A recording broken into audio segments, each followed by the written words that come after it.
Hello friends, चला तर मग आपण सुपी ओट्स बनवूया। मार्केटमध्ये असे मसाला ओट्स मिळतात। आपल्याला एकदम डाएट करणाऱ्यांसाठी ओट्स बनवायचे आहे। त्याच्यामध्ये आपल्याला तेल वापरायचं नाही आहे। अशा पद्धतीने आपण 1 ते 1.5 ग्लास पाणी टाकायचे।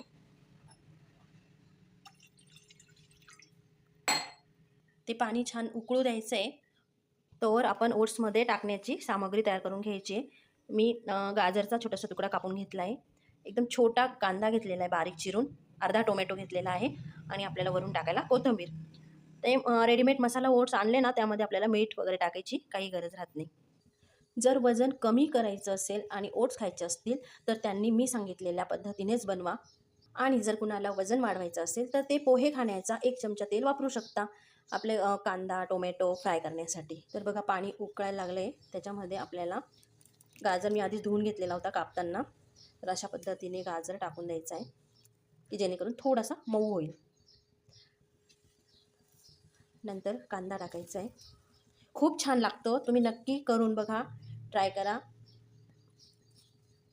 हे मिश्रण आपल्याला थोडा वेळ उकळू द्यायचं आहे। हे अशा पद्धतीने उकळल्यावर त्यात आपल्याला ओट्स टाकायचे। एकदम थोडेसे घेतले आहेत मी, मला सुपी ओट्स जास्त आवडतात। जर तुम्हाला थोडे घट्ट आवडत असतील तर तुम्ही थोडेसे वाढवू शकता। नंतर आपण टोमॅटो टाकून घ्यायचा आहे। खूप सोपी पद्धत आहे, सर्वांनी ट्राय करा आणि अशाच पद्धतीचे ओट्स खा। खूप छान लागतात आणि वेट लॉसही पटकन होतं, कारण की तेल आपल्या शरीरात जात नाही आणि आपलं पोटही भरतं। थोडं 10 मिनटं अशाच पद्धतीने 5 मिनटं असं पद्धतीने उकळू द्यायचे की जेणेकरून ते थोडेसे असे घट्ट होत नाही। नंतर गार झाल्यावर बरोबर घट्ट होऊन जातं ते सूप।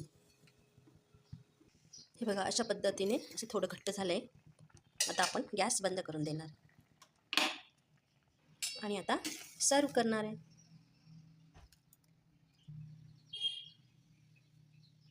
हे झाले आपले ओट्स तयार।